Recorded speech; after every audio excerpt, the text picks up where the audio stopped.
বেহায়াপনা দেখছি, আমি যখন মোবাইল ইন্টারনেটে বেহায়াপনা দেখতে থাকি, তখনও কি আমার কখনো একটু কল্পনা হয় না আমি এটা দেখতে দেখতে যদি আমার রূহ কবজ হয়ে যায়? আমি যখন গীবত করি, যখন চুগলখড়ি করি, মানুষের হক আত্মসাৎ করি, তখন কি আমার কল্পনা আসে না?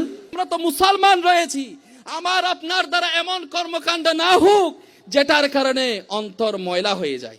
আল্লাহ তাআলা এমন লোকদেরকে, যাদের মাঝে ইশকে রসুল আছে, এমন লোকদের অন্তরে ঈমানকে মজবুত করে দেয়। যাদের মাঝে ইশকে রসুল আছে তাদের অন্তরে ঈমানকে কি করা হয়? আল্লাহ পাক মজবুত করে দেন। আর তাদের শেষ পরিণতি আল্লাহু আকবার, এটা বড়ই উত্তম হয়ে থাকে, শেষ পরিণতি বড়ই সুন্দর হয়ে থাকে।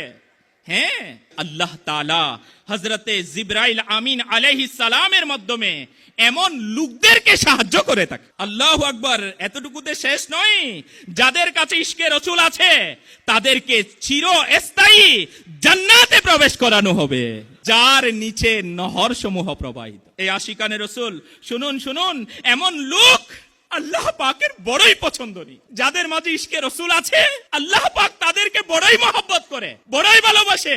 হ্যাঁ, আল্লাহু আকবার, বলা হচ্ছে তারা যা চায় তাই পায়, এবং আশা আকাঙ্ক্ষার চাইতেও বেশি নিয়ামত আমার আল্লাহ পাক তাদেরকে দান করে।